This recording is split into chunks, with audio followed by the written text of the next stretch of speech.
But one of the things that I have learned over the past 35 years is that the boss who has to be the smartest one in every room is not someone that you beat by arguing, because arguing is the food. It is their fuel. You know the type. Everyone in the building traces right back to them. Every failure belongs to someone else. If you question them, even gently, even when you're right, suddenly you become the one with the attitude problem. See, a great leader, the ones that I have come across, can hear, I think this is a mistake, and they can actually sit with that. This one can't. To them, disagreement isn't information, it's an attack.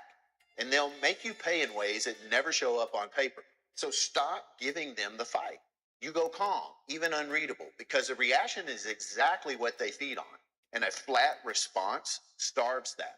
You never take them on in private, where their version becomes the only version. You move what matters into writing and into rooms with other people in them. And one of the key things that I've learned is you stop pushing against their ego and you start using it to your advantage. You frame what you need as their win. You would say something like, well, building on your idea, here's how we protect your timeline. You're not surrendering. You're steering the outcome while taking the target off of your back. Then you keep a quiet record, because a boss like this always oversteps eventually. And the only thing that saves you is a paper trail that already exists when they do. See, you were never the problem here. You just walked in expecting a fair fight from someone who only knows how to feed. If you have... We back on part 2 of this conversation of stupid ass bosses. Yes, right. You heard the man. Like I just said in my first episode of part 1 of this, you got bosses that you just look at like, man, I could knock the shit out this motherfucker and nobody will know. But they take you there. They take you almost to the line. Now we grown folks, and I'm telling you, some bosses you be like, man, this motherfucker taking me to the line, and it's uncalled for. Now you could be a person like a nigga, and you just go to work and you lackadaisy, you ain't no effort, you just full of shit. But those that are black people, and we go to work, we giving you the effort, we doing what's asked of us. If we got a contract, we doing what's in the contract, and them motherfuckers still push the line.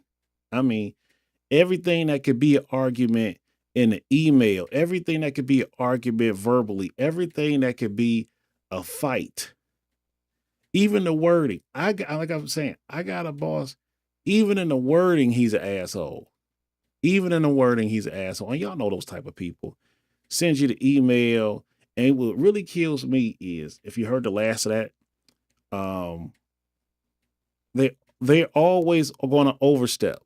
People like that always put their foot in their mouth. It just takes time and you tracking the situation. They always put their foot in their mouth.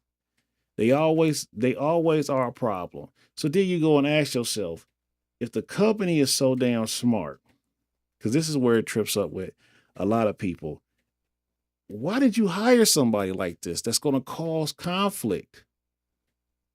Why did you think that this was going to be a positive for the company, for somebody that's like this, that they can bring more out of the current workload or whatever you need from the current employees? Why did you think somebody like this was the person that was going to push something in a good way? I know this could not have been faked in an interview, the asshole nature of this individual. It's one thing about education, but being a leader is not about the education. It's about the personality. It's about taking the balance in hand. I've been doing this shit for over 35 years. And my saying, I'm gonna tell you guys, one of my best sayings when I was hiring people was, the reason you get fired is not because of me, it's gonna be because of you. I've always said that shit. I've always fucking said, the reason why you're gonna get fired is not because of me, it's because of you. And I will say that shit because that was the truth. It was, I'm not going to look for you to mess up. Your mess ups is going to get you walked out the door by being who you are. That's all it meant. All it meant was, I'm not gonna be looking for you. And everybody that ever worked for me can tell you I was a laid back boss. I told you what the job was. I showed you what the job was. I put more veteran around you for you to take advantage of the shit and get off your ass and get the money. And then, depending on what job it was or what company I was working for, it was always the thing of the benefit of learn what you can learn here and then go off somewhere else. Go get the bag somewhere else so I can bring more people in to get this money and this training. And who does that? Like who thinks like that in this society? And there's not too many people or businesses think that it's okay to leave me and go make that 5, 10, 20 more extra hour. It's fine. But I'm gonna pay you good money here for the level of education you have. And then I'm gonna train you up so you don't drown when you go somewhere else.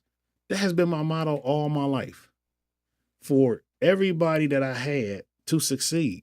The problem is that when you have a nigga in play, a nigga will not go and grasp anything that's hard work or a little bit of work. They won't do it. You give them everything, but they don't have to get up and go. So it's like shit. You living in a world where the society of, and I'm not trying to be political, but it's one side that's always saying, you poor, you down and out, we gonna help you, we gonna help you, we gonna help you. But we ain't never given the help or get off your ass or forcing you to get off your ass or forcing you to have the momentum to want to get off your ass. I'm just saying. One side is saying, give them. It's bad, it's bad, it's bad. And the other side will say it's bad because we're not forcing them to do nothing. We give them all these opportunities to steal and kill and raise delinquents. I'm just saying, you don't believe me, look at it for yourself. You keep voting that way, and them niggas is making the same niggas. This way saying they tripping on the rich, but if you move like this, you can become rich or possibly close to it if you move with this motto. That's what I'm just saying. If you want the bag. But anyway, back to our dumbass bosses. And so the spirit is one of the things that you always, well, is the thing that you usually going against. Everybody know I'm religious on here. It's the spirit is what you're fighting. You just looking at the flesh, but the spirit of a person is what you fighting all the time. And I'm telling you, these bosses, you get into it with them or you have a conversation with them. I tell my family, keep that shit short. Keep it short. Play like space, like you just spaced out for a moment as they talking to you crazy. And you take a mental note, you write that shit down. And if you real bossy about it, always run back with an email.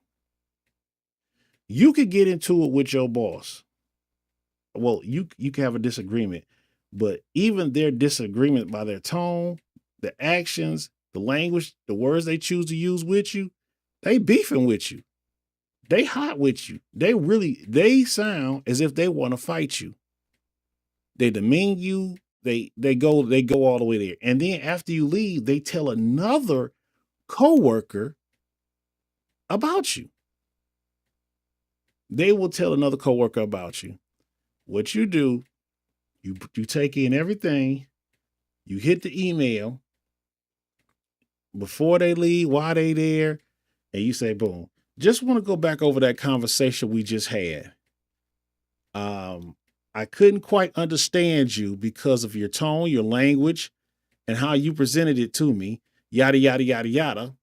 But if you would like to follow up, we can at a later date. I was trying to understand. And then you put in quotes. I asked you this.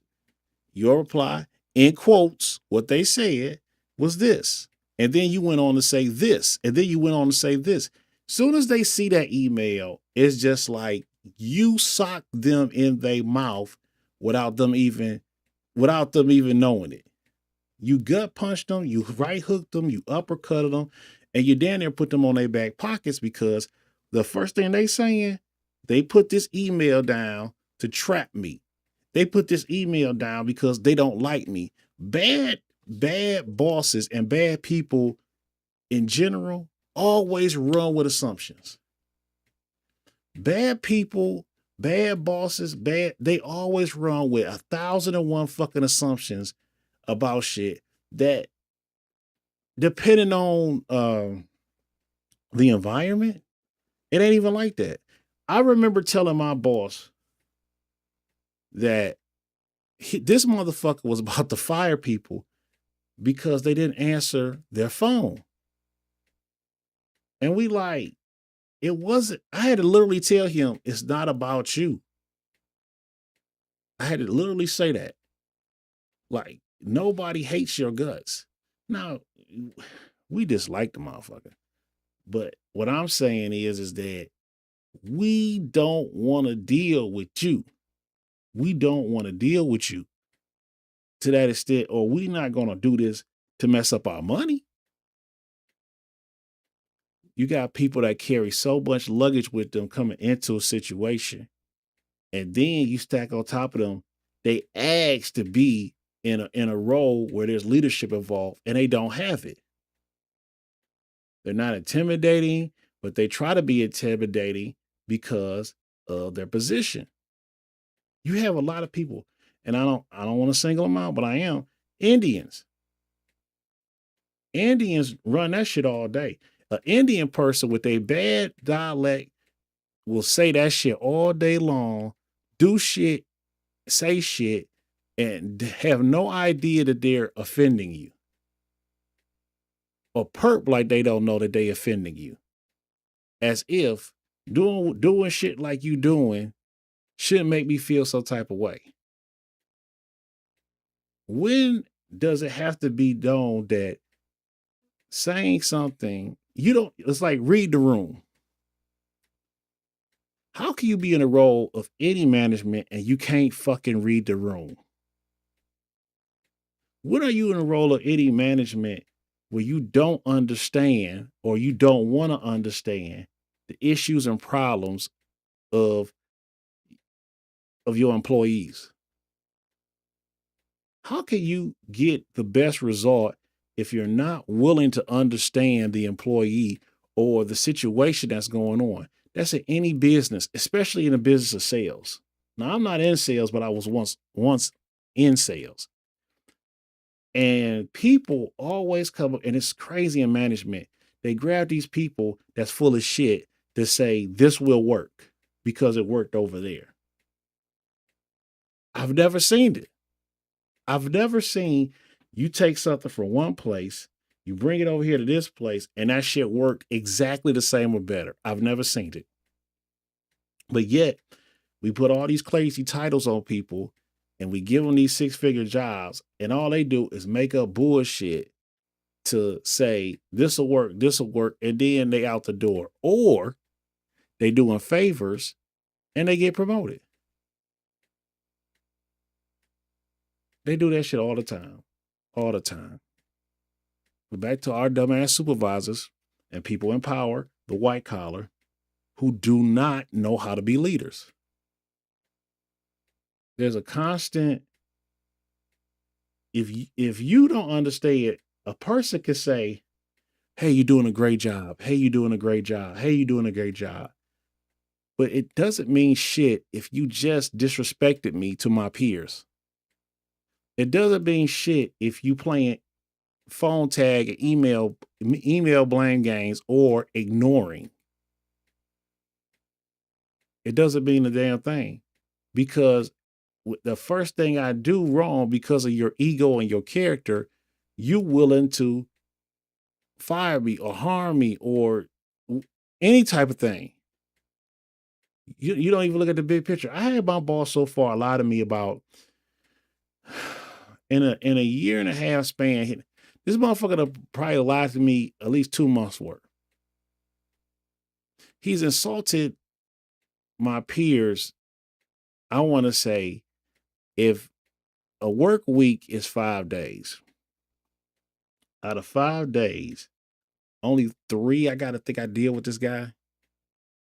Out of 3 days, I know I'm going to get at least 1 day where he disrespects a peer of mine.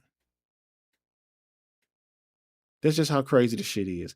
And I sit there and I listen to him say this shit because for some reason he thinks because of my old title, I know what he's going through. And it's like, no, motherfucker, I don't move like you. I'm not going to tell you to your face that I think you're a piece of shit. I'm just going to listen to what you got to say because the quicker you get that shit out your mouth, the quicker your ass will be out the door. So I'm not going back and forth with you. I'm not going to agree with you. I'm just going to say words like, I can't believe that. Every time somebody say something stupid to me and I know that they're a piece of shit, I always throw in a question or a comment dealing with astonishment. Like, oh, I can't believe they did that. I never feed into being a part of the good old boy network, especially when my heart is good. I never feed into that. Now you got the coon nigga, you got all these bitches, you got these whole ass niggas that play. I'm down with you, but when the shit hit the fan, they running. I don't run none of that shit. I'm not built like that. I don't feel that way. It's always gonna be 100% of me, but I don't have to give you, especially when I know you're evil, especially when I know you're vindictive, especially when I know I've heard you tell me that you've vindictive, all that type of shit.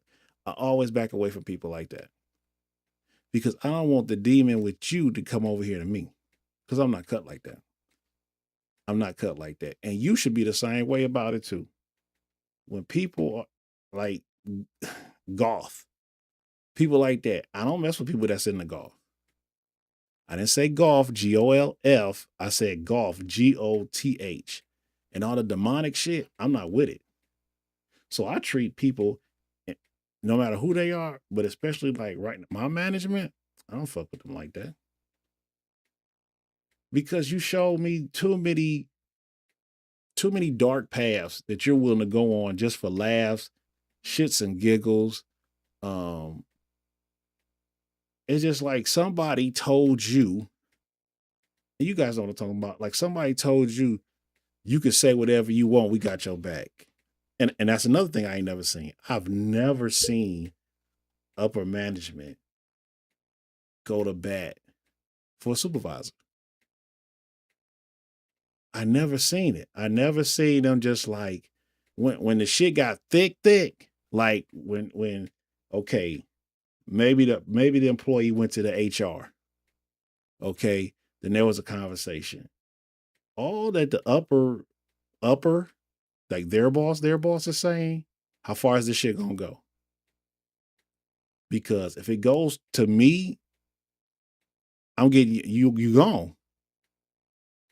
Cause they can find another one. Especially in the skilled trades. Skilled trade is like, no, I need that motherfucker. But a nigga that I could tell what to do, pay him this amount of money, and I could tell him what to do, and I could fire him just because the fucking sky's blue. If this shit feels to me, and this is how upper management thinks, if this feels like this is getting too fucking hot to handle, you out of here. If I got 2, 3, 4, 5 people from that department telling me shit about you, you out of here. Why would I fight for somebody that I gave them to control this situation when I'm getting from upper management? I'm telling y'all, when I'm getting all this feedback and people want to cause all this trouble and bring attention and light on your behavior, nigga, this a lawsuit automatically. This shit about to be costing somebody some money, but it ain't gonna cost me my job. So you adios. Man, if you're at work and you're dealing with people that you feel is bullying you or anything of that nature, man, you go on ChatGPT, go to anything else in the world, but Come back to be this Big Bang Radio. I love y'all. Victory in his name. I pray for all of y'all, man. Good night.